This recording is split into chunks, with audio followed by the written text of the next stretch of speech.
decided to come to this event. This is something we've been planning for a little while, involved. And so I'm really excited for us to actually talk with you guys about what happens after you graduate. This is something that actually Gracie brought up as her idea that she was a little nervous about on some adult after college. And this kind of grew out of her idea. So thank you to Gracie for coming up with this. So just to quickly introduce everybody, and you're going to have to bear with me because there are a lot of us. So I'm just going to go in the order of who I see in my little boxes. So we have Anushope. She is a tutor trainee in my WRI 3020 class. So she is hoping to become a tutor in the collab next year. We have Sabrina, who is the administrative assistant for the business and education departments. We have Victoria, who is a graduating senior and one of the peer tutor coordinators in the Writing Collaboratory. We have Professor Benko, who is a professor in the business department. Gracie is another graduating senior in the Writing Collaboratory. Aaron is the director of career development. Let's see, who else? Morgan is also a senior tutor in the Writing Collaboratory. Kane is here as well, and Kane is also a peer tutor trainee in WRI 3020, who's hoping to with us in the collab next semester. Please be careful driving. Okay. So we're going to break this down into 3 sections. We're going to talk some about some of your professional documents, so a little bit about resumes and cover letters. Then we're going to move on and talk a little bit about the interview process. And then we've got a new section that I don't think we talk about enough just on campus, and that's what happens after your interview. So why don't we get, do you want to kind of take the lead on our first section of resumes and cover letters and direct us where we're going? Okay. So the first thing is just to go over a resume and what that is really. So a resume is a really important component in applying for jobs, internships, or other opportunities that may ask for a list of your experiences. A resume in particular lists different aspects of your life, including things like education and work experience. Really, it's just a general overview of your educational, professional, and personal experiences that all highlight your success.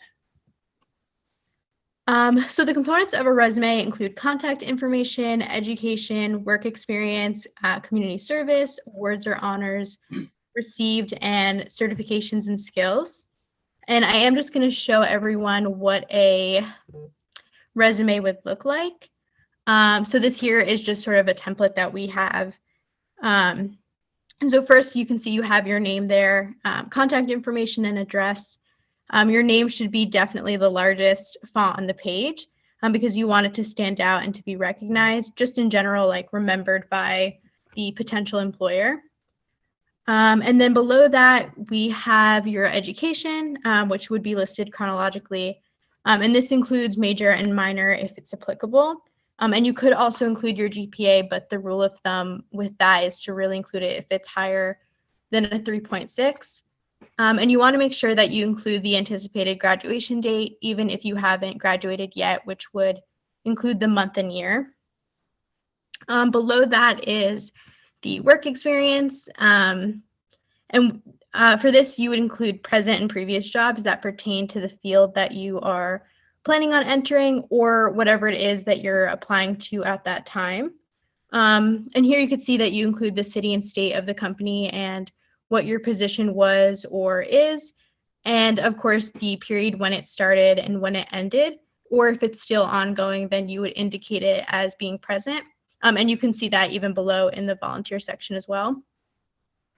And each of these sections would include like a brief description of that experience and what your responsibilities were.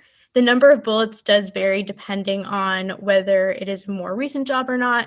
So you could see here it says 2 for a less recent job and 5 for a more recent job.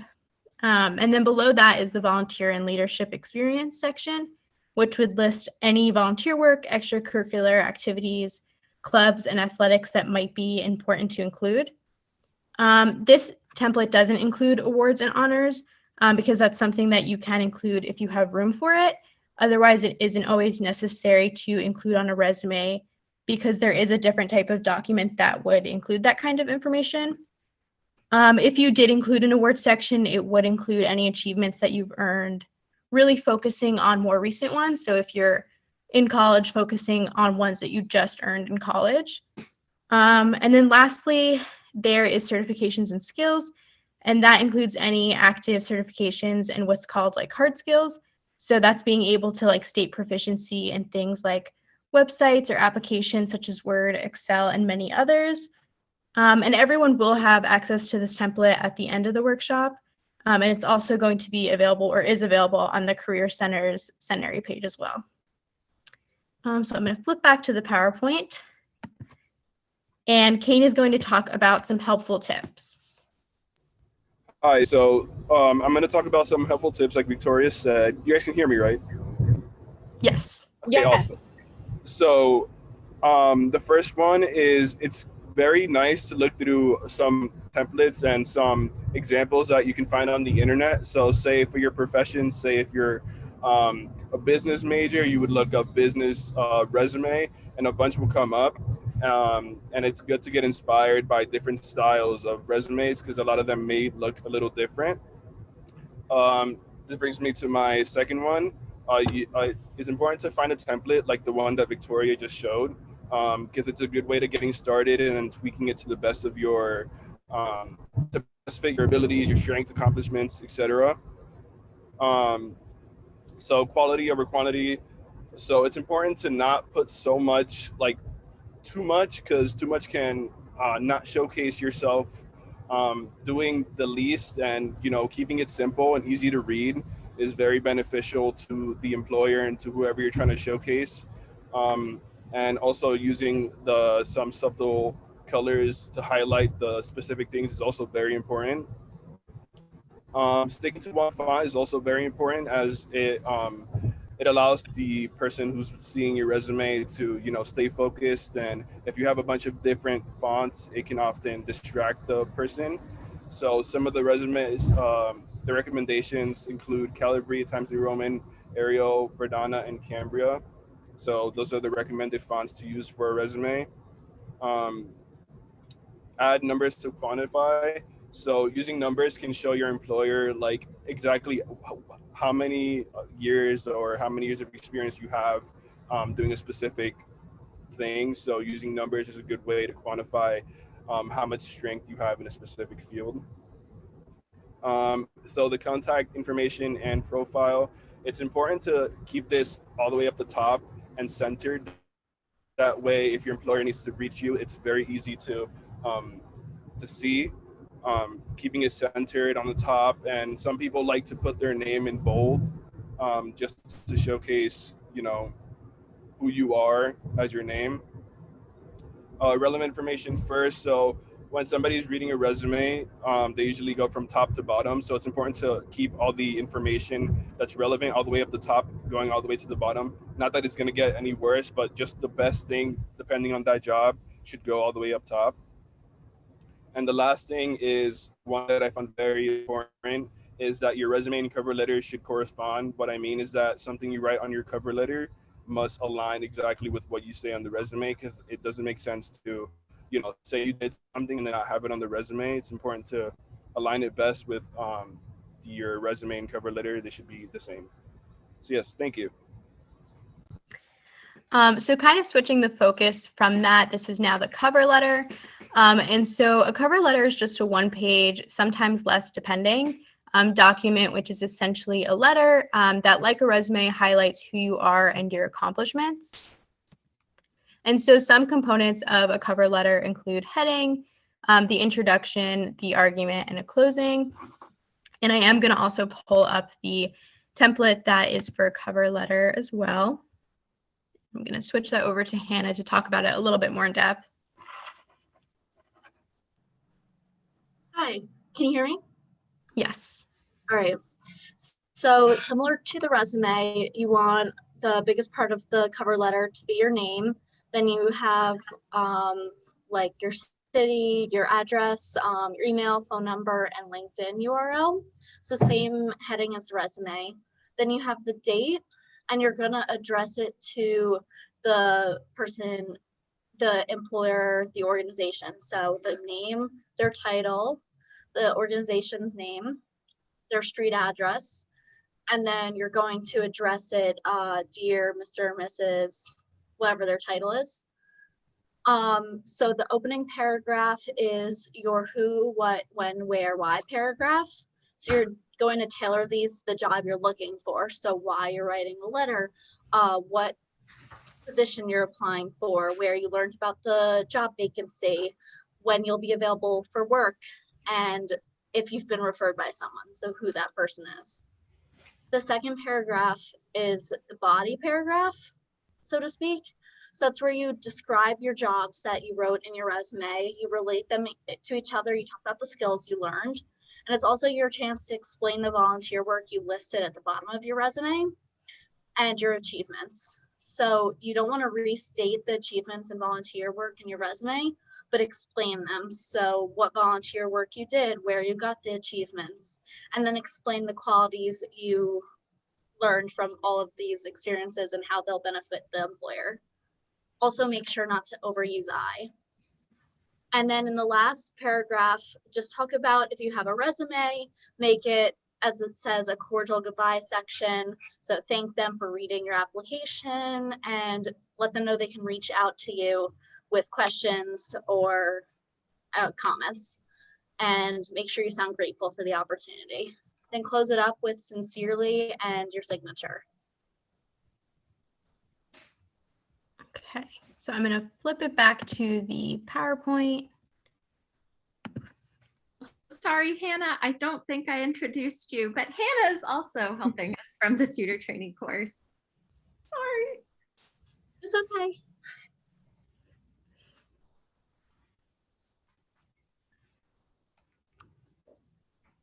I think Ono Shope is going to talk about some helpful tips in creating a cover letter.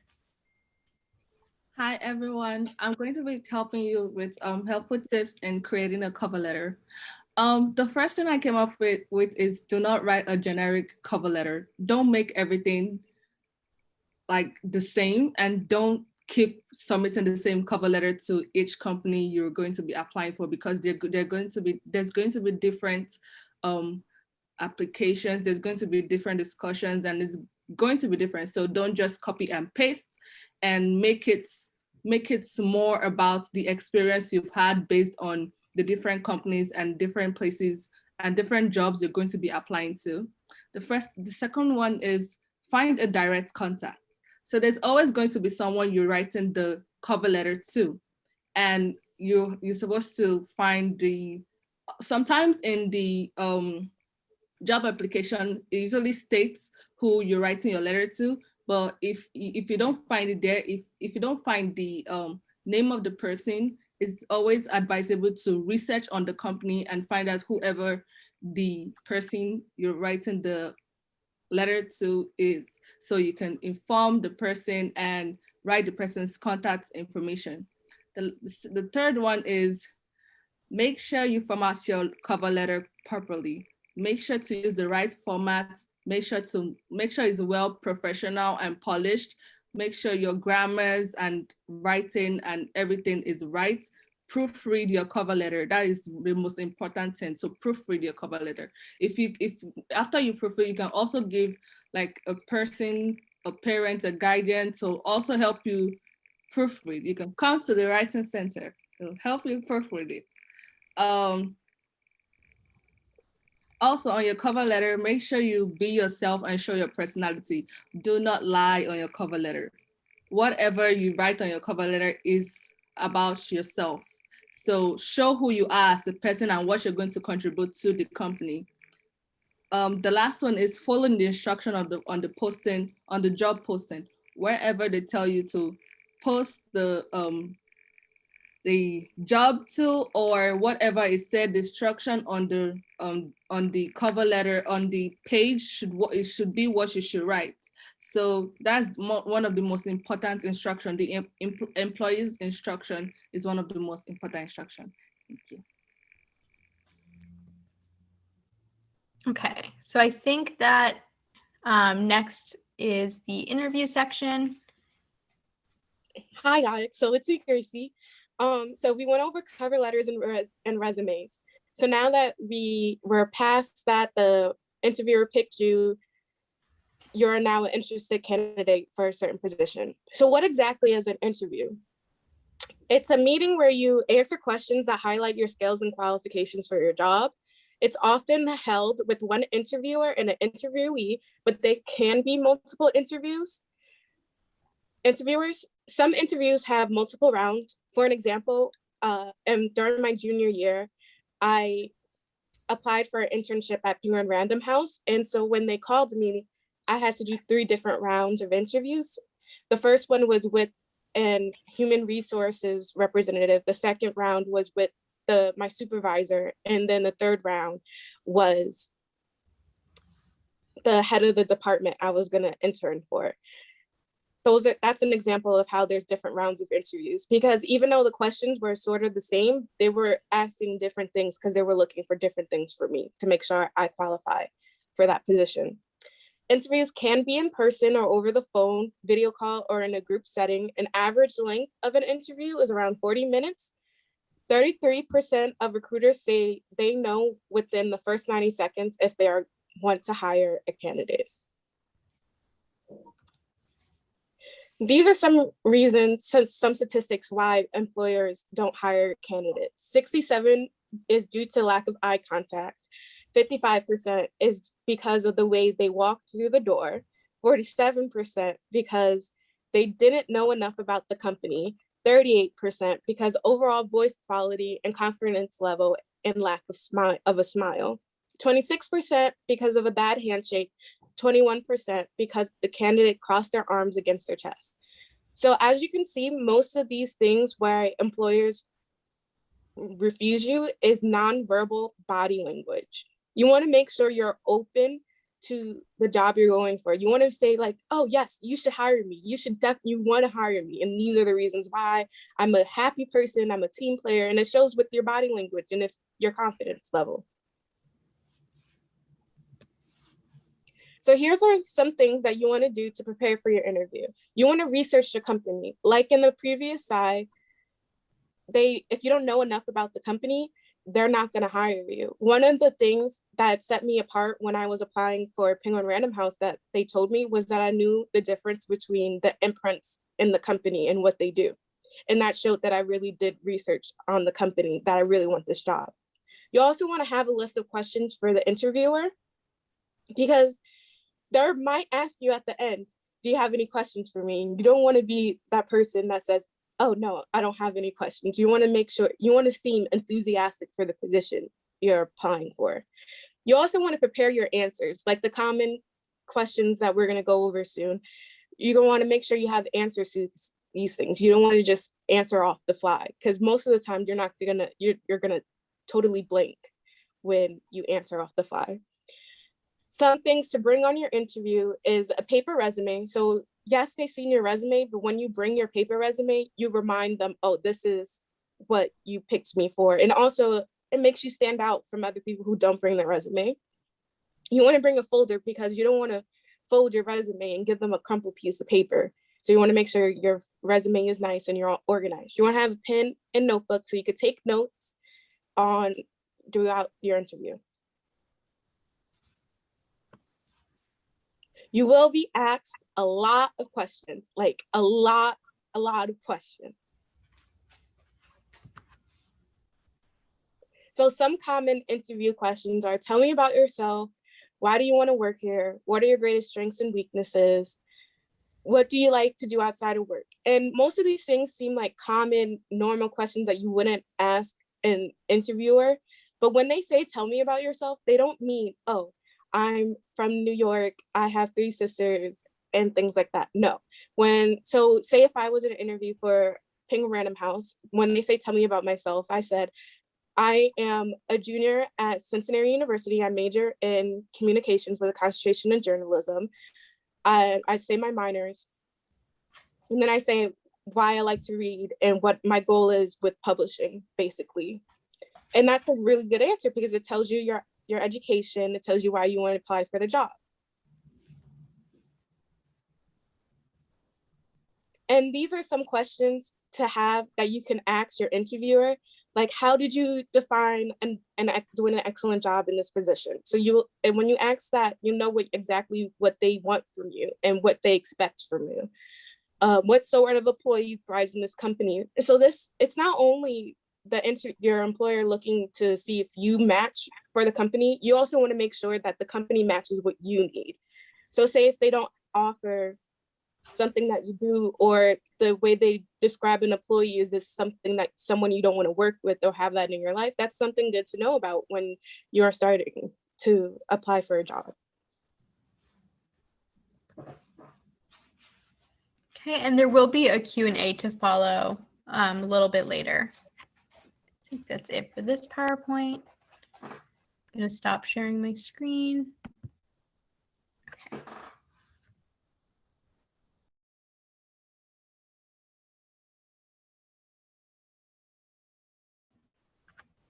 I don't know what section is next, or if anyone has a PowerPoint that needs to be shared.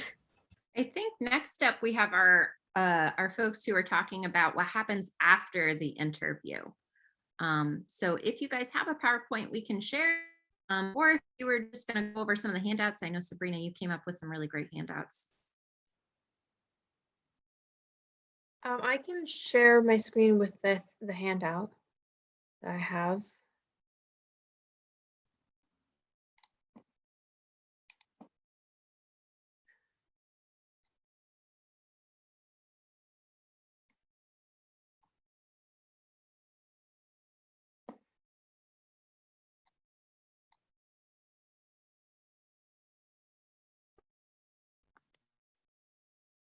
Can everybody see that? Yep. Okay, so after the interview, one of the most important things that you should do is send a thank you email to the interviewer. So these are just some tips and topics that you should talk about in the email. So for tips, when do you send the email? You should probably send it within 24 hours of the interview, because you want to show that you are interested in the job, you're appreciative of the interviewer taking their time, excuse me, to interview you. How long should it be? Make sure you keep it brief. You're not writing another cover letter here, but you want to talk about, keep it within 4 paragraphs and about 3 to 4 sentences max per paragraph. Should you personalize it? Yes. You'll probably go on Google and look up templates, which is fine. There's nothing wrong with that, but you want to make sure that you personalize it to your professional writing voice and also to the topics that you talked about during the interview, so that the interviewer knows you were engaged, you were listening, and you're interested. Because they also can look up and they're probably also getting a bunch of thank you emails that are, like a cookie cutter template that everyone's using when they look it up. So you want to make sure you personalize it. And then who are you sending it to? You're going to send it to the interviewer, but sometimes that there's going to be more than one interviewer. So it's recommended that you send a thank you email to each of them and you keep it personalized per person. So try to keep in mind some of the things that each person talked about and then talk about that or mention it in the email. So some topics that you probably want to consider in the thank you email is, first of all, you want to directly thank the interviewer. You express interest in the position, and then mention something that excites or interests you in the job, because that will show that you were engaged and that you're interested in the position. You'll probably want to reiterate some of the reasons why you're a good fit for the role, just to kind of persuade them more if they haven't made a decision yet. And that includes experience, skills, and personality. So in this section too, it's important to use action verbs.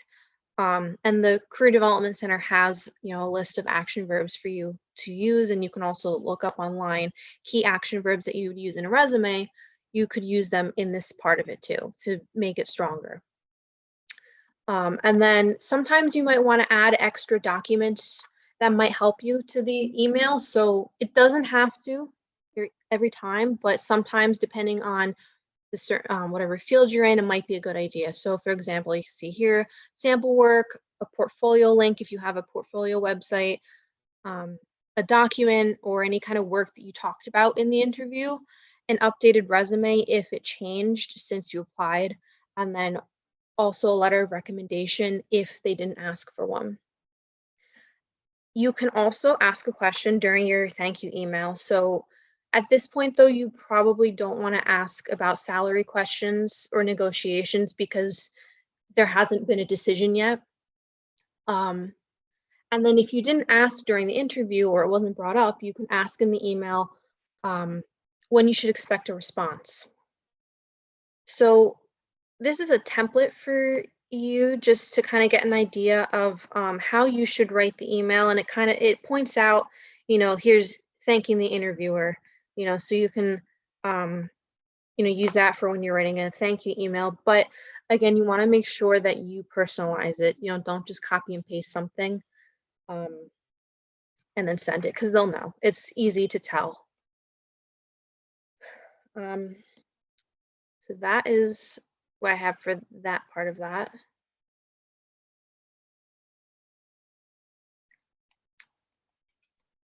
So I think something that also is important post-interview is making sure, again, that you know when the deadline is for the response back, because sometimes you won't hear back. That doesn't always happen, but sometimes you may not hear back from the interviewer.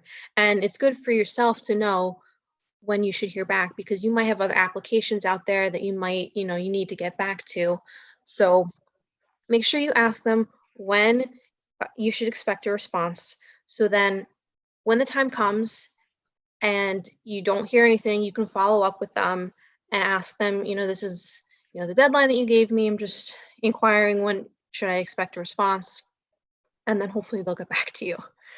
And then if you don't get the job, that's okay. But you could use this as an opportunity to learn. So you could, send them a thank you, appreciate taking the time, and then ask them for feedback. So, to help you improve in the future. Okay. Do you have the other document? Yes, I do. I can pull that up too. Why don't you pull it up and I can walk through that one. Okay. You did a great job with the thank you letter. So the other thing that we wanted to talk about here was, now all of a sudden you're successful, right? You got to the point that you wanted to get to, and you got a job offer. And then the question is, well, now what? Now what do I do? And often I hear, from advisees that are out looking for jobs, what do I do in terms of negotiating, right? Do I negotiate? What should I be negotiating? I mean, how do I go about this? And it's a very foreign process, I think, for folks. So just by way of acknowledging that this didn't come from me. I worked with an outplacement service a few years back when I was between positions, and I have a good friend that works at Lee Hecht Harrison. And so I connected with her, and she talked to an HR professional who came back with the substance that's in this document that we're looking at here. So there's a couple of things that I think for anybody that's looking for a job, one of the things you should probably anticipate doing even before you get too far down the path, but certainly at the time you get the job offer. One of the things is to understand the salary range and the market rates for the position you're looking at, right? So there's some research that you can do. It's not always easy to do this externally, but there are a number of resources that are identified here that you can use to begin to get a sense of what are the types of salary ranges that go with the kind of position that you're looking for. And so really important to get a sense of the range. And I'm going to say range because unless you know the company's actual salary policy, you're not going to have a good sense of where they really are. But you should have a range and some idea. You want to be careful you don't get over reliant on that. So if you could scroll down just a little bit, Sabrina, I appreciate that. So you get an offer. The very first thing you should do when you get an offer is thank the recruiter and the company for the offer. That's the first thing you should do. Don't immediately go into negotiation mode. That's the wrong place to go. The first thing to do is just thank them for the offer. And don't feel like you have to, in fact, if they're putting the pressure on you to make a decision right this minute, that might very well not be a job that you want in the first place. You don't need to respond to an offer immediately. You certainly want to show enthusiasm. I think it shows good maturity to say, you know what, I'd like to have 24 or 48 hours to think about this. That doesn't mean I want to have 2-3 weeks, right? Unless it's that kind of a negotiation. If it's a more senior level position, you might do that. But for the kinds of jobs that most of you are going to be applying for, you would like a day or two, maybe 3, to make a decision. And the way you do this is you say, gee, I'd like a little time to think about this. Would it be okay if I got back to you? And you give them a date, and if they come back and say no, you say, okay, well, when would you need a response from me? Because you don't want to disrespect any process that they've got here in terms of trying to make a decision to fill this position. So it's always a good idea to ask just, would it be okay if I get back to you by this date? And then if you say that, by the way, if you say you're going to get back to them on Tuesday by noon, you get back to them by Tuesday by noon. You've got to honor that. That's really important. And I'm also going to suggest that as you're thinking about, this is the hard thing. There's a little bit of squishy stuff here, but you've got to look at the total package. Now, when they give you a job offer, sometimes they're going to do this verbally over the phone, right? And they're not going to give you a written document. They say, well, here's the general frame of reference of the offer that we're going to make. If they haven't included pieces that are important to you, it's well within your rights to say, you know what, I'd like to appreciate not only just the salary, but could you share with me what the benefit package looks like? What's the contribution structure? And I want to get a sense of what the total package is. When you're looking at a job, you want to think not only the salary, you want to think about the benefits. Benefits are, employers look at benefits and they cost money. And so they recognize that, gee whiz, your overall benefits package might be worth $5,000. So maybe I'm paying you $45,000 in salary, but I've got $5,000 worth of benefit cost that's sitting on top of that. And the other thing you want to think about are things like, what's the time off policy? You don't want to get too carried away with that right off the bat. When first in the door, don't be looking for vacation time the first day you get on the job. That's not going to send a good signal. But you do want to think about those. You might also want to think about, when's the salary review? And there's a bullet point down here a little bit later on that talks about, maybe what you do is you negotiate for an early salary. What is the cycle of that? That's the whole time frame that you look at. So I've already mentioned the responding within time. It's absolutely critical that you not play any games whatsoever. You have to be absolutely professional here. Don't act like you've got the cards. You don't have the cards. The employer has the cards, and so you don't want to in any way disrespect them. And maybe we skip down. Let me see where we are on the next page. Next. So, this is always a challenge, and I got to tell you, I'd be perfectly honest here and tell you that I'm not a real. I'm much happier when I'm the employer during the negotiation than I am when the applying employee and I'm doing it. I get full of fear, and that's what happens to most folks. The first thing you've got to recognize is whether or not there is, in fact, any negotiation. And sometimes a simple question of saying, well, is the salary subject to any negotiation? Hopefully the employer is not going to play games with you, but generally speaking, if there's room for negotiation, the employer might come back. But if you're going to ask that question, you need to be able to establish why you want to negotiate. What is it that you're bringing to the table? And the word I always use is, what value are you bringing to the employer? What is it that you have that you think is of value to that employer that should warrant extra consideration? So if you're going to ask the employer to negotiate the salary, there should be something that makes you stand out from other candidates. You gotta be a little careful about this, because you get a lot of ego in this that you can find out, wait a minute, you weren't the smartest person in the world, kind of thing. So you want to be careful you don't go down that path. But I do think it's important that whenever you're having that conversation, you have a good sense of what it is that you're bringing to them and why it should be valuable to them.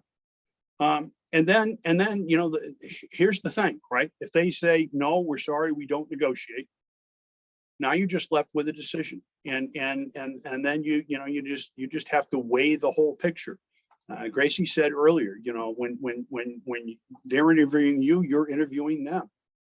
And this is a place where when all of a sudden, if you felt like, well, this was on the low side of what my expectations were, and this job doesn't completely, fill my needs, and I'm not comfortable that these folks are going to be the kind of company I want to work for, then I need to figure out how to gracefully exit from that. And that's when you have to say, thank you for the job offer. I really appreciate it.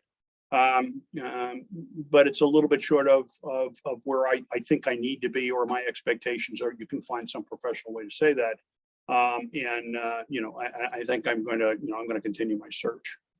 The other side of this is if they turn around and reject your negotiation, then that's the flip side here. We just say, okay, well, I like this last one. This last bullet line is a really, really good one. You can negotiate a 6-month salary. If you think you're bringing enough to the table, then you look at the employer and say, you know what, I'm not going to quibble over this, but I would ask this: would you be willing to sit down with me in 6 months? And I think I'm bringing a lot to the table. If in 6 months we sit down and I've brought enough value to the table, would you agree to at least review the salary at that point in time? That's a very professional, mature conversation for an interviewee to have. And I've never objected to that. If somebody's telling me exactly why they want that consideration, it's very respectful and professional, and I wouldn't have any problem with that. Thanks, Sabrina. Oh yeah. I'm going to owe her a lot, right? Most important people in the world are the folks that provide our support. Sure. Well, thanks to everybody for putting that together. I think that that was a lot of really good information. Erin, I know that you didn't get to add in any during like the actual like presentation part, but I'm really eager to hear what you have to say like during the Q&A. And so for everybody here, we wanted to leave a lot of time at the end of this to answer your questions. So we're really hoping that there are people that are either, graduating this year or looking ahead to graduation. We have a lot of people on this Zoom that have some really great experiences. Professor Benbow has the experience of being on both sides of the interview and negotiating process. Erin, this is like what you do is help students through this process. And Sabrina just started working at Centenary. So she just did all of this not very long ago at all. So you have some really great resources here. And we would love to hear any questions you have. Like I said, we have plenty of time to start talking about this. So let's start a conversation. So would anybody like to ask the first question? Yeah, so I would like to ask a question. Can we discuss applying for multiple jobs at once and the process? Because I was always thinking to apply only one job, but if you apply to only one job, then it could take a very long time, and that could take months or years until you actually get a job and need to pay your bills and all that. So how do you go about it? Really good question. As I said earlier in the slides, I'm glad they brought this up about personalizing your resume and your cover letter for each job. Now, you don't want to copy and paste, but the good news is a lot of the stuff can stay the same because your education doesn't change, your contact information doesn't change, so that stuff on your resume can be left alone. Personalize your resume and cover letter for each job, and just keep applying, and change a little bit on each one to personalize it for each particular job. But that once you have your resume and cover letter set up, those are just little changes that will take you minutes, not hours to do.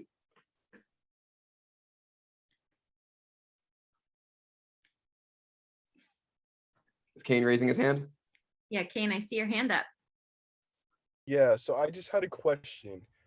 So in terms of actually submitting a resume, would that be something you would do in person, or would it be better to just email it to the person, or how would you go about that? Generally, it depends on whatever they want. 90% of jobs now are totally online. They want email or they want an online system called an ATS, an applicant tracking system. If they say, bring us the resume, like if a campus job says you stop by my office to bring us a resume, by all means, bring it to them. But generally speaking, if you walk in with a resume, they're going to be like, what are you doing? No, go online, go online. So whatever they specify in the job listing is what you should be doing. Thank you. Yeah, actually, I'm thinking what you just said, Aaron, makes me think to a couple of years ago when my husband was job hunting. I don't know, he wasn't thinking, this is a few years back, and he went into an office park and started handing his resumes. He was like getting really desperate for a job. And he got like told, just so you know, we will not hire you because you're doing this. It's creepy. And got escorted out of the building by security. So yes, definitely everything you said for sure. Let's see, Hannah, you have your hand raised.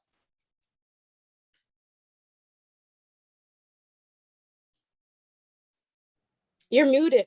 Oh, okay. Yeah, I thought I clicked it. Most of my questions got answered, but I did want to ask, so one of the opening slides was like a lot of people didn't get hired because of eye contact or like the way they walked in the door. What do you think is the most important thing, like to remember? Like, what do you think interviewers think is the most important? Well, I'm going to answer, and I'd like to hear Professor Benbow answer because he's been on the other side too. There's no one specific thing, but it's the whole first impression. It's everything you do when you first enter, not only the actual person who's interviewing you, but you're being judged from the moment you walk into their space, the receptionist that greets you, or you walk through the lobby and you talk to somebody there or whatever. Every single person you interact with, you're making an impression with.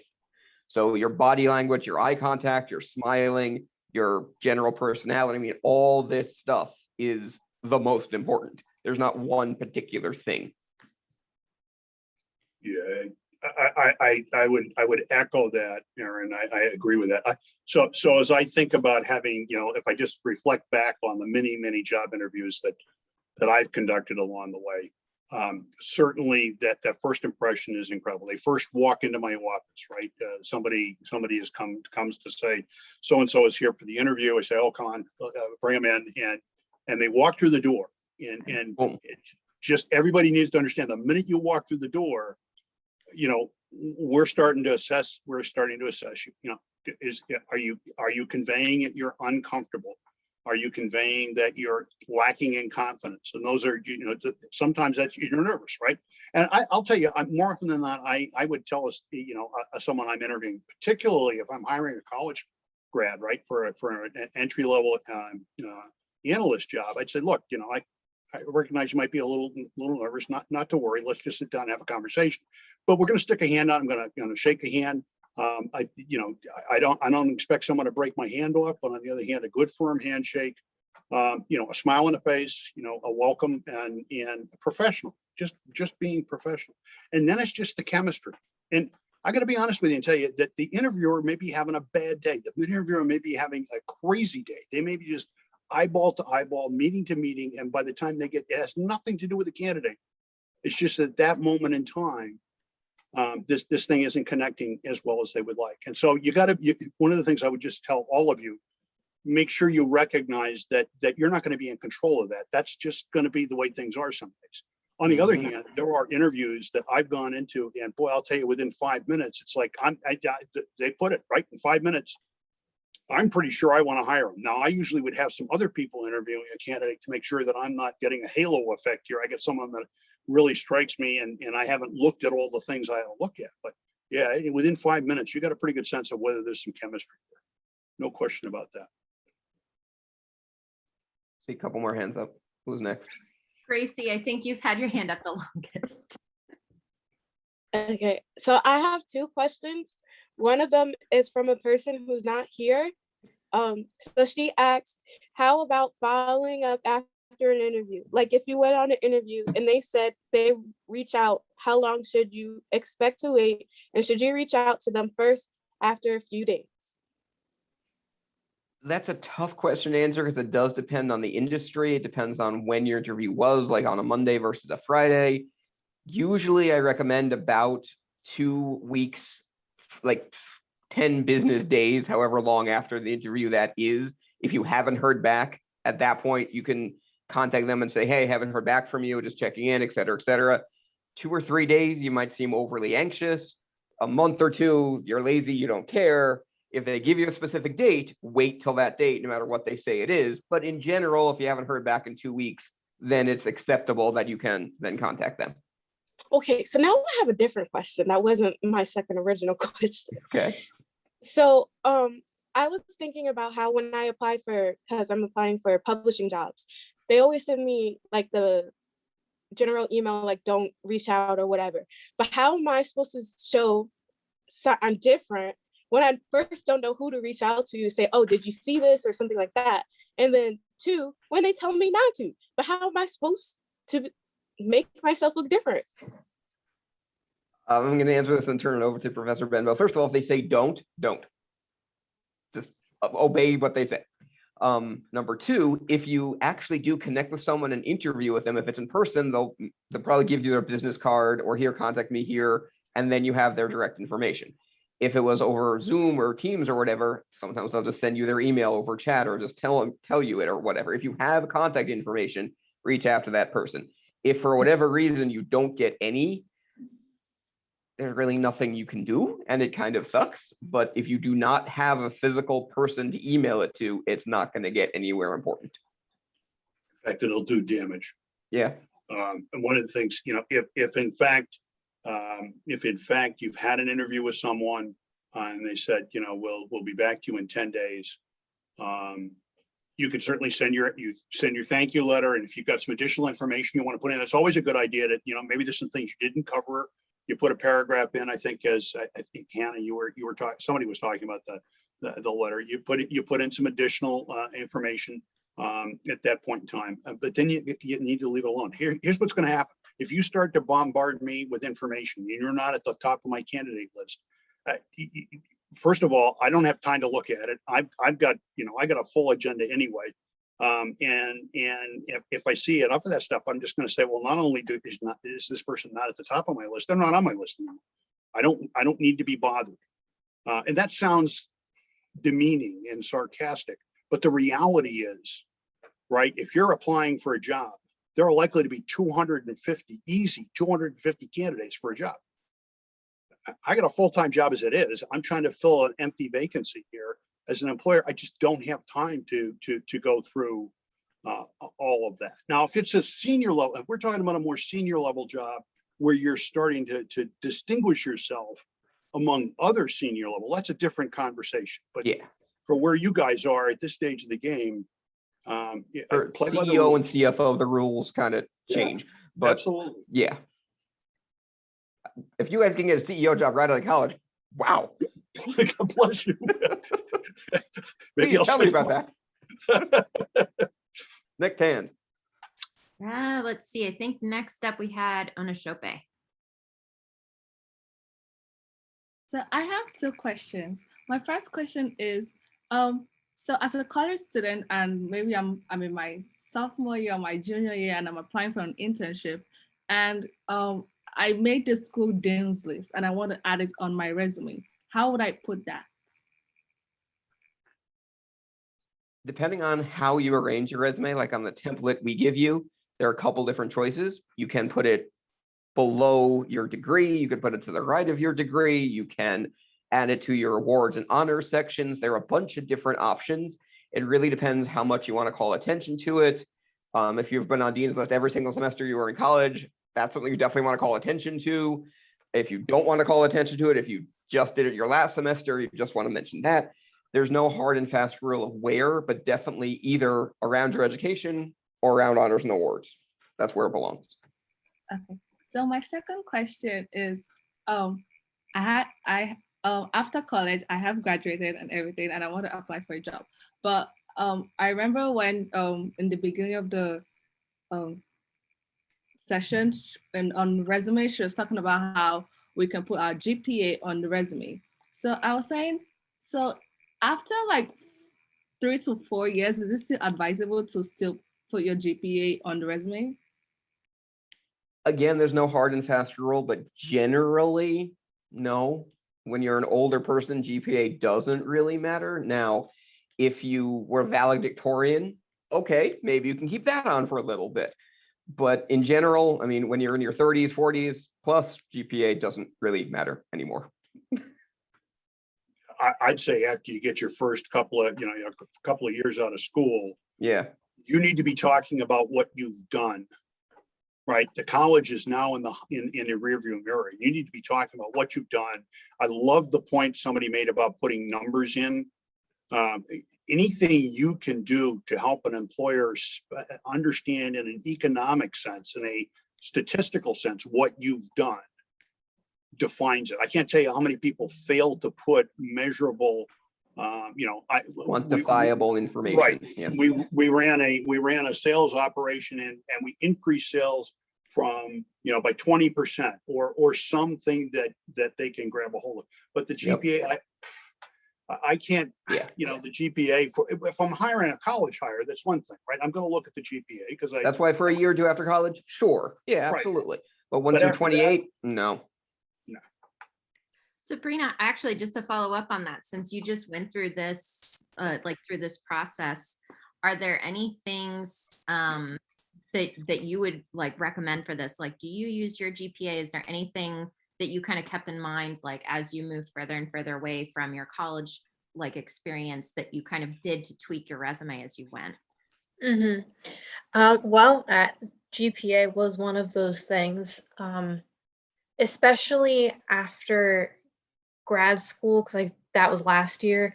I think I left it on. I left some of my achievements, my academic achievements and my GPA on, but I kept it a little bit lower. My resume is 2 pages, and I know that may not always be advisable, but it was I think it was on the second page maybe, and I flipped it and I put my skills at the top, because at that point I had, from internships and from other positions I had at school, I had acquired skills that I thought were important for what I was applying to. So I put it at the top. I had my resume reviewed by other people, and they said you could do either. At that point, you could put skills at the top, or you could keep your education and achievements at the top, because you're still close to school. But like Aaron and Dr. Bembo were saying, after 2-3 years, then it's not as important anymore. And what's important are your skills and your education. I'm sorry, not your education, your experience. I'm gonna bounce off that, and just as I do have to go in a couple of minutes, guys, I have an event at 7 p.m., which after this, if you want to jump on, you're more than welcome to. It's called The Business of Show Business, if anybody's interested in that. But as Sabrina was saying, the template we give you is just that. It's a template. It's a skeleton. For certain positions in certain fields, certain things are more important. I worked at NJIT in the career development office, and at NJIT, they have a lot of computer science people. And the first thing you need to put on your resume for a computer science person is all the computer stuff, the programming languages, the various computer things, whatever. That has to be at the top, because that's what the employers want to see first. If you're applying for a job as a journalist, they don't care if you can program in Python generally. So if you can, that goes way down at the bottom. So it really depends on what they expect on the resume. I think I have time for one more question. Amanda, I think you had your hand up next. So I have a couple questions. I brought my notebooks. I wrote them down. I was prepared, Grace. But what would you do if you went on an interview and you either forgot to get the person's contact information, or maybe they gave it to you and you misplaced it or something like that? How would you go about reaching out to kind of get that information without sort of making yourself look bad? Well, step one is panic. Okay. If for some reason, they gave you the card and you lost it, If you know their name, you can probably find their contact info or give the company a call and say, hey, I just interviewed with John Smith. Unfortunately, I lost his card. Can you give me his email address? 90% of the time, it's going to be just fine. You can do research. You can try and find it. Somebody has to have been in contact with you to invite you to that interview. So that might be someone you could contact if it's not the person that you actually interviewed with. There's always ways of tracking people down. Thank you. And then my other question is, I don't think that like on this resume, but I know on my resume at the bottom, I have like references available upon request. So what, like, do you think that's advisable to have on your resume? You know, how many references should you have? Like what kind of references? I know it probably depends based on the specific job who you would have on there, but. I'm going to answer this thing. I'm going to go. Saying reference available upon request on your resume is honestly outdated. It's not necessary because if they want references, they'll ask. And you have references on a separate sheet and you will send them. You don't need to put that. That's also valuable real estate on your resume that is taken up by that line instead of important stuff. How many? Again, no hard and fast rule, at least 3, maybe 4. Don't go crazy. Don't have 15 on there.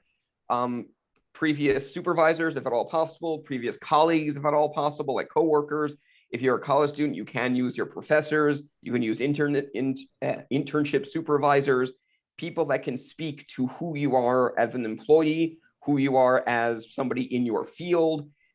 Don't put your best friend, unless they happen to also be a supervisor, but it shouldn't be too friendly. Too many personal ones are no good. You want to have mostly professional references that can speak to your ability to work, preferably in that field. And I have to go, guys. Yeah, I'll pick up on that.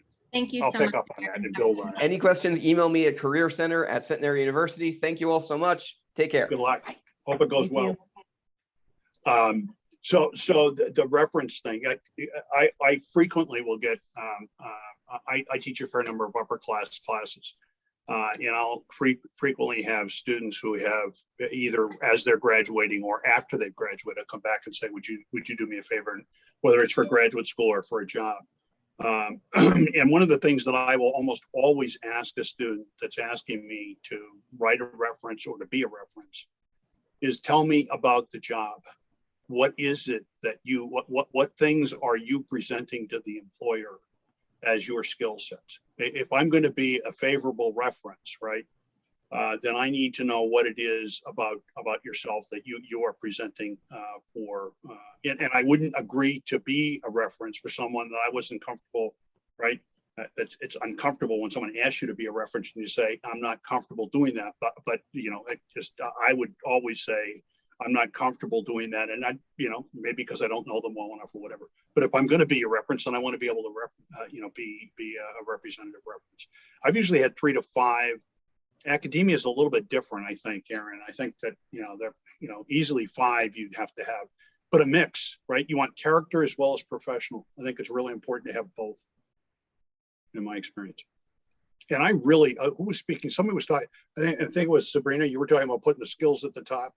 I understand how we constructed this, but I got to tell you that when I'm interviewing for someone, I want to know what skills you're bringing me. What is it that you're bringing in the door? And it may be as a college graduate, you don't have anything, and that's okay. But I'm just going to say, if you think you've got skills that are of value to an employer, get that up front because that's what they're going to be looking for, especially if you're competing with 250 other applicants.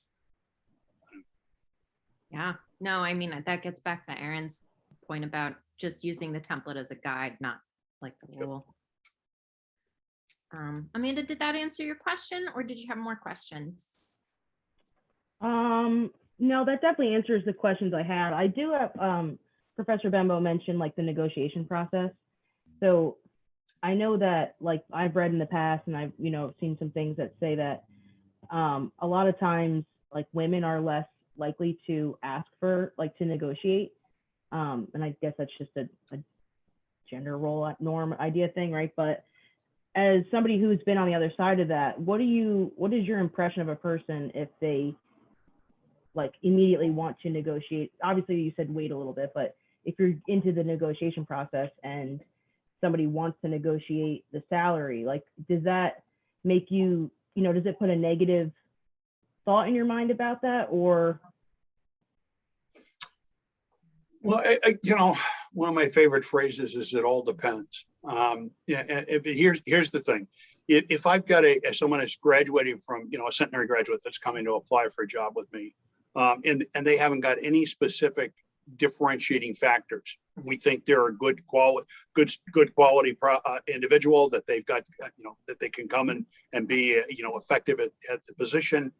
If they immediately are starting to negotiate and they don't have anything to differentiate themselves, the one thing that will cause me to have a second thought is, wait a minute, I don't want to hire someone for which everything we do is going to be a negotiation.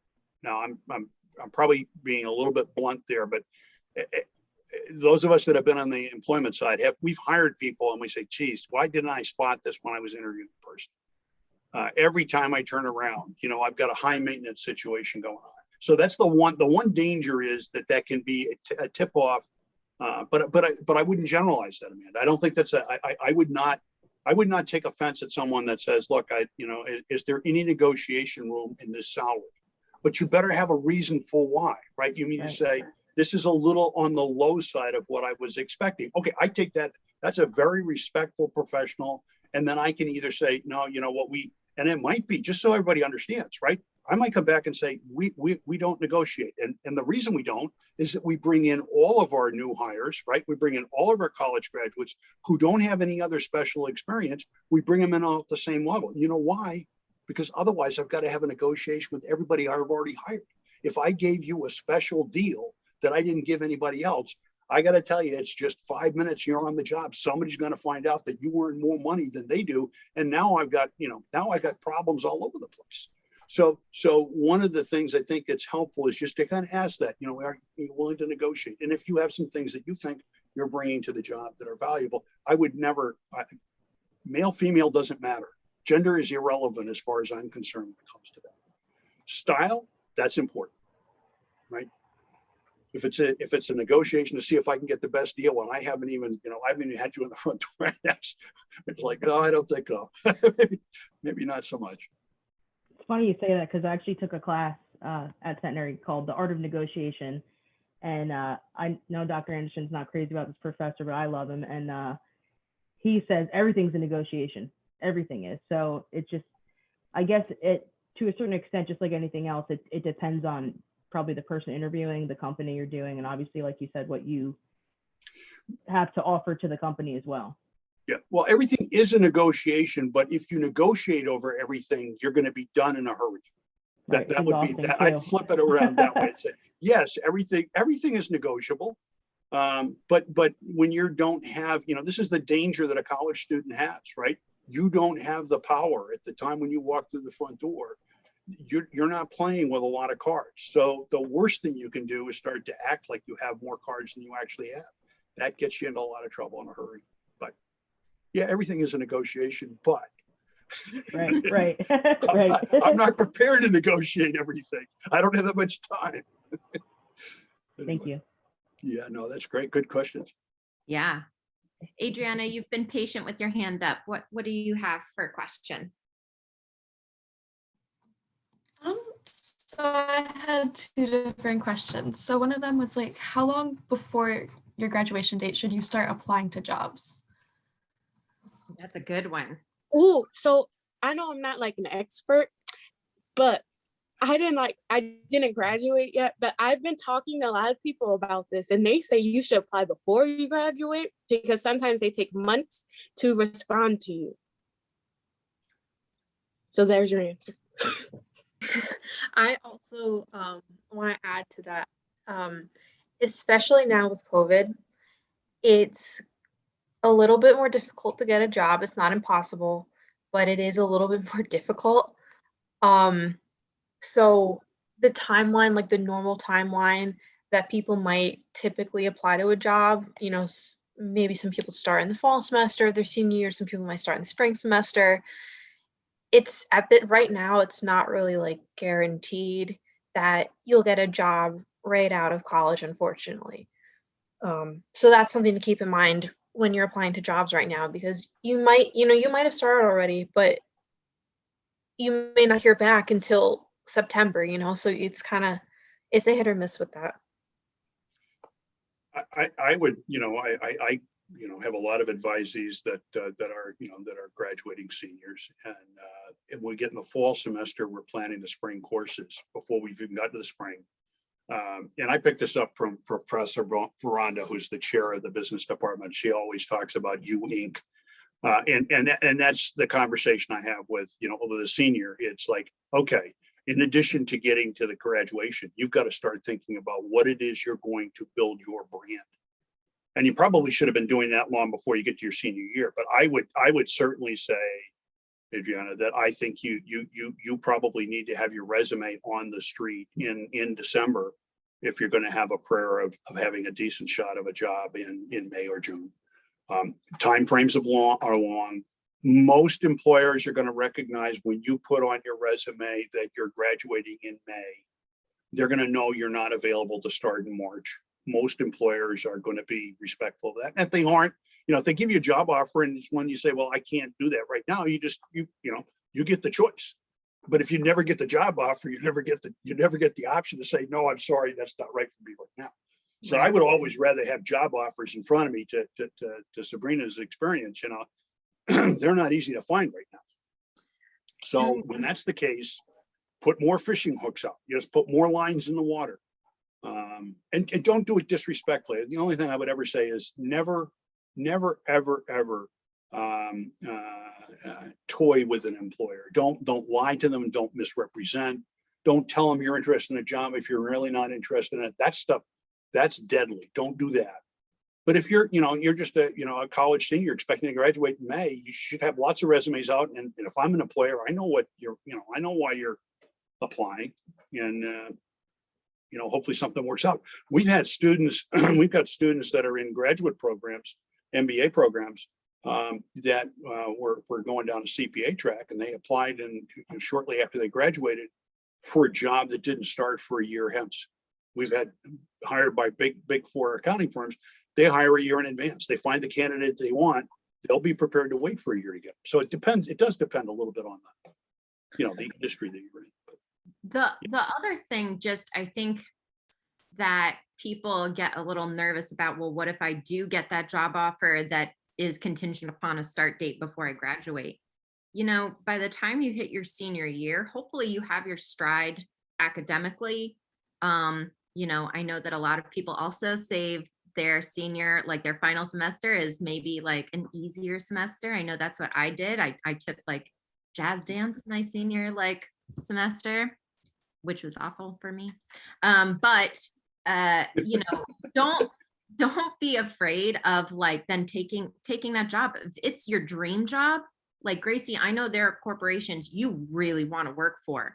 If you were to get a job offer for that and they said, nope, you've got to start next week, you can do this. You're a senior, you have experience. Don't turn down your dream job just because you'd be working full-time and being a full-time student for just a couple weeks. It's not healthy to do that for all 4 years by any means, but for a few weeks, like you were saying, Professor Bembo, think about your brand, think about what happens after this. And talk to your advisor and faculty that I mean, one of the things that can happen, and I've had this happen, I've had a student have we don't want to stand in the way if you're getting a job. So if there's something we can do to help you, fit the academic work around you getting a job that we know is perfect for you. I can't speak for all of my colleagues, but I can tell you that, we're going to see how we can make that work. Right.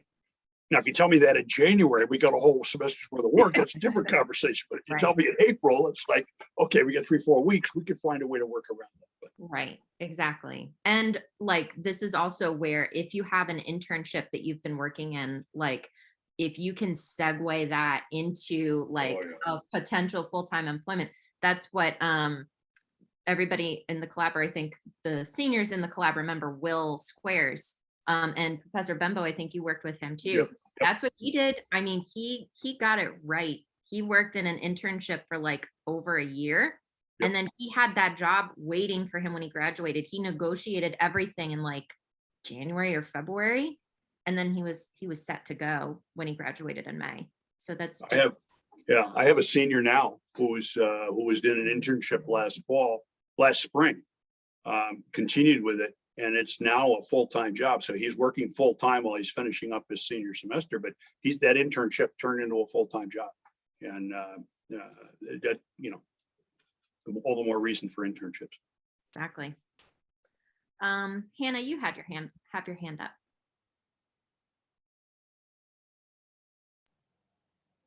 Yeah, for my question earlier, it made me think, so we don't really do handshakes anymore, right?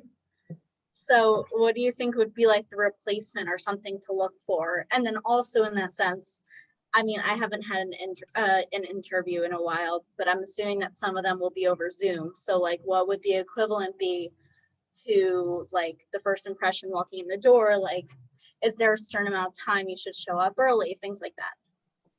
Another good question. Hmm. Well, Sabrina, again, I'm sorry, gonna say. I keep bringing this up, but like, so what was the protocol you followed? That's a good question. Most of my interviews have been online. I think I've actually only had one interview that was in person, and it wasn't actually a real interview, but I make sure that I have everything ready. I have a clean background, I'm dressed, and my camera's on, I'm prepared. I usually get there a little bit earlier, not like significantly earlier, like a half hour earlier, but like I try to get into the call at least 5 minutes earlier, even if no one's there, it's okay. Because you don't want to be late. You also want to check and make sure, like sometimes you have computer issues, which has happened to me often. So you want to check that and make sure that nothing's happening, because if you do it last minute, you're going to be even later. The handshake part. I think I've just come on and, I've introduced myself. I've said hello, make sure you smile. You don't want to get onto a call and you're like, hi. You want to be enthusiastic. I don't know if anyone has other alternatives to a handshake for virtual at this point. Dana, I'm wondering about your response, just because when we were talking about like body language and what you take away when you first meet somebody, you said that was really important for you. So I guess how, as a employer from that perspective, like, would you feel like weird about that? Like how would you handle that? Well, I mean, I think, the world that we're in now, I think we all have to recognize that's the way it is. I will also acknowledge that I'm a little dated in terms of, I haven't been in the professional management workspace here for 10 or 11 years, but rarely would we have done, and now 10 or 11 years ago, mind you, rarely would we have done a virtual interview without doing it in person. We would almost always do a phone interview before we would do it. So I wouldn't view a Zoom call any different than a phone call interview. But at some stage of the game, and this might explain why employment is a little bit slower. It's a big risk to hire somebody. Less so for you folks, right? There's a little. This isn't devaluing you, but hiring an entry-level employee is not the same as hiring someone who's an advanced hire who's been in the workforce for 5 or 10 years. They're going to be much more expensive, and you got a lot more risk when you hire that person. But hiring a college hire, I think you can get reasonably comfortable with. At the end of the day, the thing that's going to be most important to an employer is this person going to fit into the workplace? Are they going to be comfortable here, and B, are we going to be comfortable having them here? So there's a limit to what you can do over Zoom. But I do believe exactly what Sabrina was saying. I absolutely, Lombardi time, I learned that long ago. I was a salesperson many years ago. It was 15 minutes early is on time, right? On time is late. Now, you don't want to be I get it. You don't want to be a half hour early, but 5 or 10 minutes is appropriate. And all the things that Sabrina said, I think are important. And you get a feeling, I can get a feeling for everybody here. I'm sure you can get a feeling for me just over Zoom. I don't know any other, It's how do you establish a connection? That's really the critical thing. How do I connect with you in a way that's respectful, professional, and meaningful? Yeah. And that's where, Hannah, you rely on your tutor training course where we're talking about how to connect with clients over online tutoring, same kind of thing. Gracie, I do see your hand up, but I just wanted to check in really quick. Morgan, I could have sworn I saw your hand up for like a minute and then you put it down. Did you have a question since we haven't heard from you? I did not do that, but I'm waiting for Grace to ask her question because then I'm gonna say what I want to say. She's gonna set me up. Yeah. Gotcha. All right, good. I'm glad you guys had a plan with that. Okay. First, I would like to say on the time thing that I learned this quote. I don't know where it's from, but someone told me this like in high school. It's like being early is being on time is late, and being late is unacceptable. So I found that annoying when I was in high school, but now I like to say it. And a lot of college students find that annoying if you look at when they show up in class, right? I had a teacher say that to us in middle school. That was like. Oh dear. Okay, so my question for Morgan is, so I was watching Grey's Anatomy the other day, and on Grey's Anatomy, it was when they were starting the fellowship and before when they were deciding, so they were negotiating prices. And so one of the people were like, oh, should I include student loans in my negotiating price? Like, are they going to pay for that? Are they going to help pay for that? Which is different when you're a doctor than what I want to do. But how do you go about that? Okay, so when I was like looking up like negotiating salary and stuff like that, so I was looking up on Monster, and I found an article that talked about some of like the phrases you should avoid saying, and one of them was, it's not exactly if you should include it in your expenses, but it's like you shouldn't say I need more money because I have student loans to pay. That really shouldn't be your basis for like requesting a higher salary or negotiating a higher salary. It's more like, as Professor Benbow said, like you should be talking more about like the value you bring to company. Like that's why you should be getting a higher salary versus it's just because I have a lot of expenses. So what other things should I not say? I want more than that. You want to be specific about the amount that you want based on like the research that you've done and things like that. So like a better way to say that would be, you offered me X, if you can offer me Y, I would accept the job, and here's like why I'm worth that number. So again, you're still explaining why you deserve that amount. Okay, so what if they say no, but then so if they do say no, that doesn't mean they're taking away the whole offer. Like you could still get the original offer, right? Yeah, I guess it kind of goes back to more like negotiating, where you kind of settle on like a happy medium, maybe like you find a place in between both of your offers possibly. I don't know, because I mean, I've never experienced that before. If anyone else has any comments. You want to be really careful that you don't make it a walk away discussion. That's where you'll get yourself in trouble, right? So if you're asking for a better salary, you need to ask for it in a fashion that it's, I believe that my skills and experience would justify a salary of this.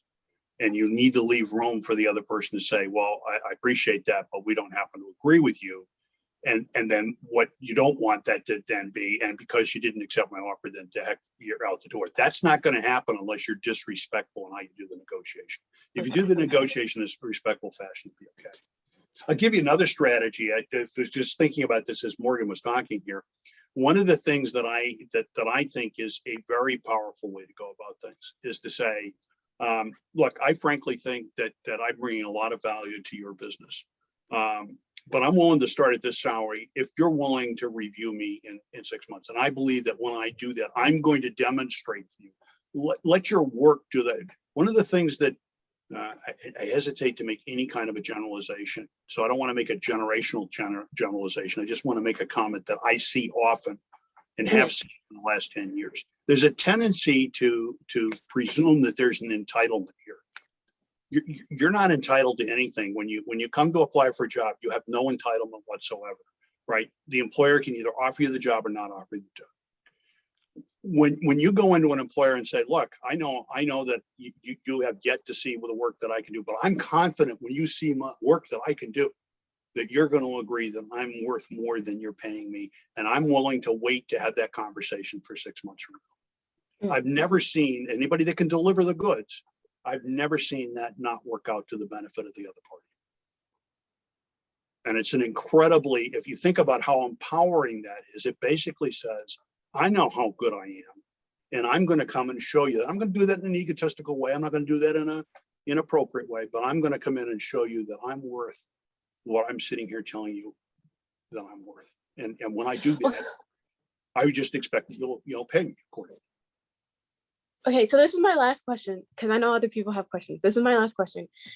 So I know that we discussed this like when we were planning the workshop, but like say if I apply for this Great Oaks charter school tutor thing, right?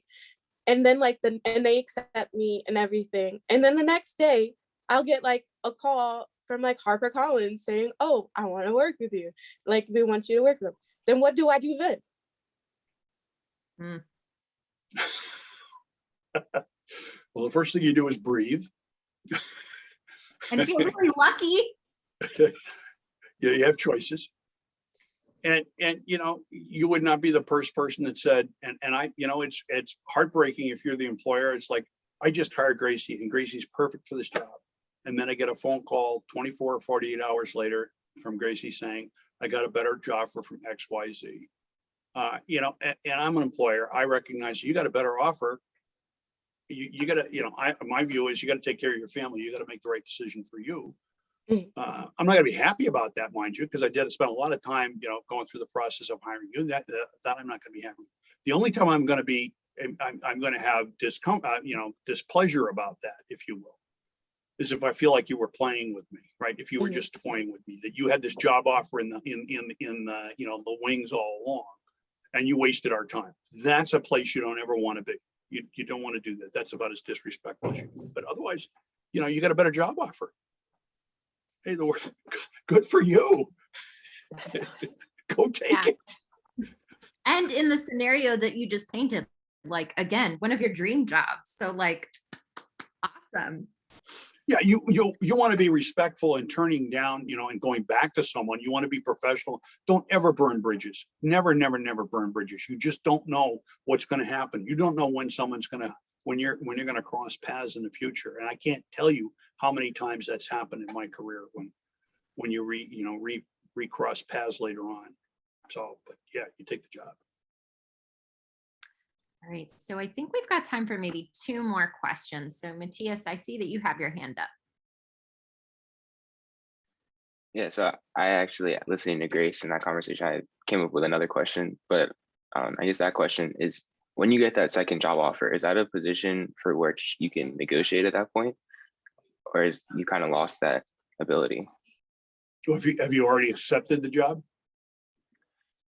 Because if you've already accepted the first job, it would be incredibly unprofessional to come back and say, I want to negotiate that job offer. You're better off saying to that employer, I have a better job offer that I'm planning on taking. It fits what I'm looking to do better than this. And if they want to turn around and say, well, can we do anything to change your mind? That's up. You've left that ball in their court. But to take that second job offer, I mean, if you're doing that with me, I'm just going to say, well, wait a minute, when's the next time you're going to get a better job offer and I'm going to be negotiating with you again? I'm not interested in having serial negotiations with employees, right? That's just not how we manage our business. So. Yeah, I made the assumption that they hadn't accepted the job offer yet. Yeah. Well, if they haven't accepted the job offer, that's when you're, so you've got 2. This is back to Adriana was asking us. I got to put a whole bunch of job offers, job letters out. Now I get 2 or 3 offers. I mean, you're perfectly within your rights to negotiate among those offers. There's no question, respectfully, mind you, but certainly you could do that. But once you've accepted a job offer, then the rules change. because then you've said, I'll take it. And if you have to go back to them and say, look, I'm sorry, I accepted this job offer. I accepted it in all good conscience, but I've got a better job offer that's more in my professional sphere. And I feel obligated to take that. I would just be missing a tremendous opportunity. And presumably that's one they can't offer. And then my second question was, I was looking at MBA programs, and specifically UVA's MBA program. They don't like to accept people that don't have job experience yet. So they don't like to take people straight out of a bachelor's degree. Is there a way that you can potentially negotiate having a master's program paid for at some point? Well, what can happen, Matthias, is this, that first of all, in the old days, most MBA programs wouldn't take anybody that didn't have professional experience. It was usually 2 years. What we see in the world today is a little bit different, where there's more of a demand for students getting more education before they go into the workplace.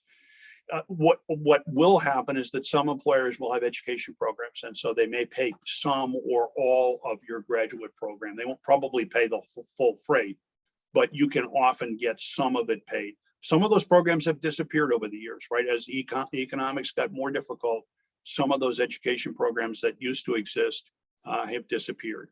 But as you're negotiating with an employer for a job, that's one of the benefits you want to look at, right? Do they have educational benefits? And if they do, you know, that's worth a lot to you. After you get a couple of years of experience, then if they'll pay while you're going to graduate school, that's a pretty cool deal. I think that makes sense. Thank you. Yeah. Sabrina, I'm not sure if this has been your experience, like just job hunting after grad school, but I feel like maybe, Dana, the programs that will actually pay for educations that's like becoming fewer and further in between, like since the recession. I know that's you know, like back in 2008, 2009, right around when a lot of my friends were graduating. I mean, they could graduate and then get a job that would then pay for their MBA, even though they had just graduated. But then, like when my class was graduating, it was after that, and that like wasn't even a thing anymore. You were just lucky that you got a job. Well, and to build on your point, Erin, one of the things that is not, and is happening to the major name business schools, the students used to go there for 2 years and go full time. You just not, people can't afford to do that. One of the reasons why there are the online MBA programs now is that most people are trying to finance them on their own. And so it's far easier. You know, I paid for mine when I did mine. I was working full time and went to graduate school. I wouldn't recommend that for any of you guys. And I was traveling around the world to boot, which I wouldn't recommend to anybody. You didn't have a lot of free time. Didn't have any young kids at home, so it was easier to do. But my point would be absolutely, you're right, Erin. That's harder and harder to get to. But if a school basically says they want 2 years of experience before they're going to accept you, it's going to be pretty tough for you to get through that hoop without the 2 years of experience. Right. All right. I think we have one more question. So Adriana, do you want to end us with your question? Sure. So would you have any I guess tips on how to apply for a job that's maybe like further away, like in a different state or something?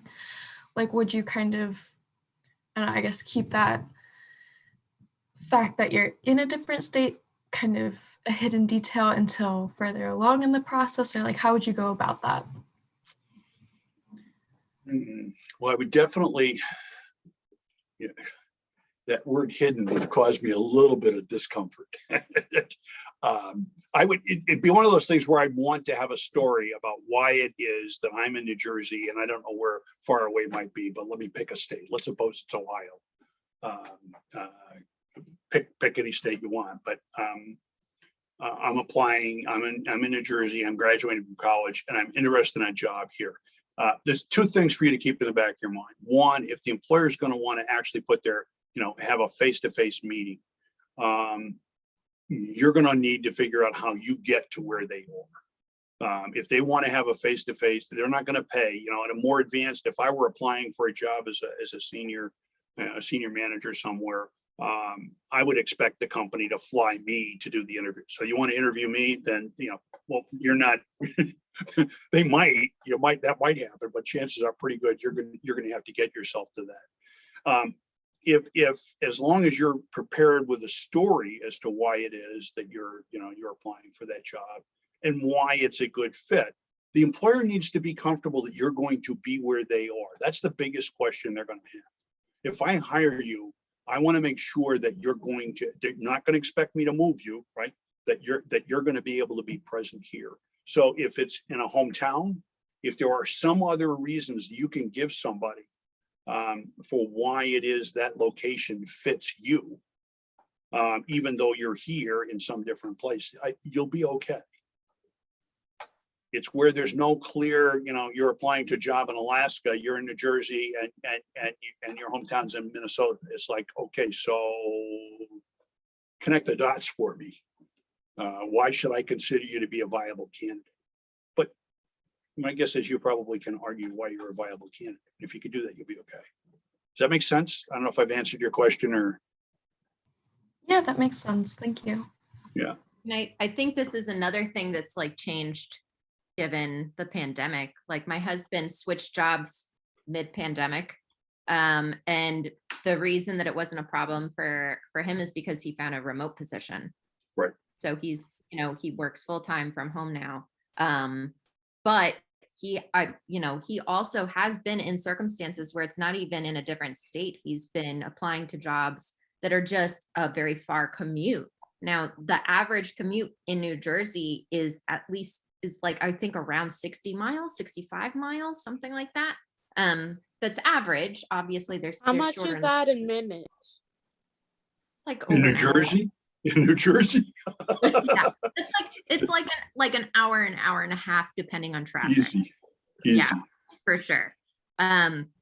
But like he's definitely had employers say, now you're all the way out in like the middle of nowhere in New Jersey, because we live here right near where campus is. And he's had to explain the fact that, I've been commuting for at least 10 years now in the workforce. It has never been a problem for me. I'm always extremely punctual. And that's where you kind of have to rely on other evidence to back up that claim.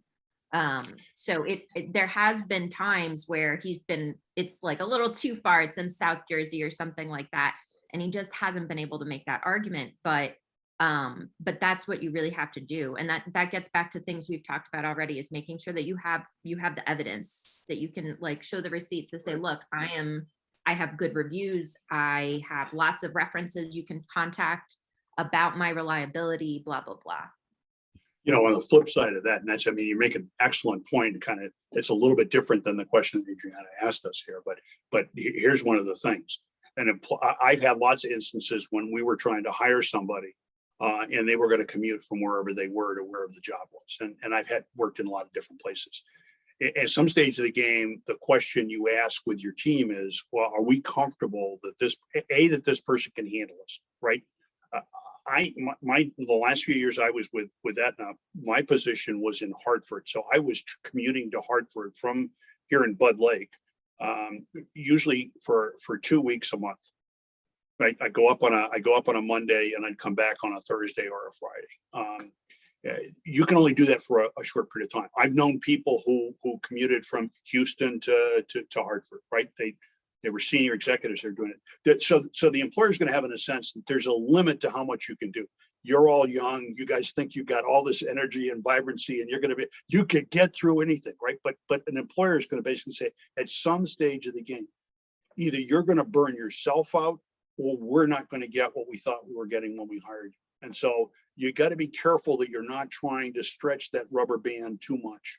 On the other hand, to your point, Aaron, if you've got evidence that in fact you've been able to do this, it works. One of the things I can tell you, if you go take a job like that, at some point in time, you're going to look yourself in the mirror and you're going to say, you know what, I really don't want to do this anymore.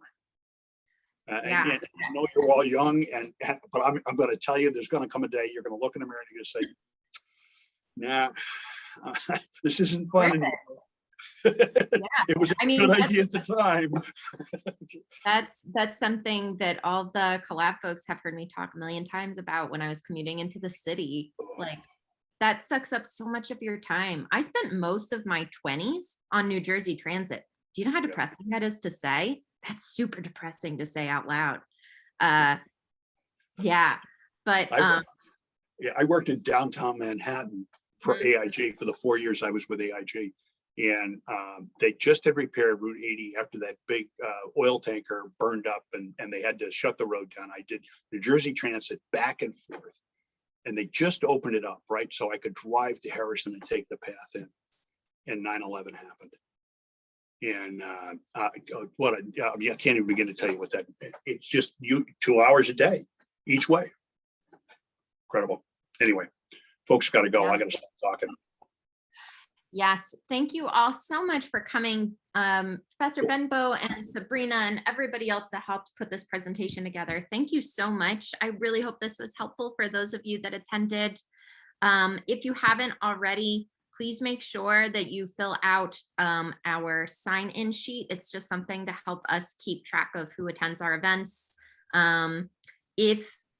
Victoria, did you put the link to the documents in the chat? It is. Awesome. Yeah, I did. Sorry, I was still muted.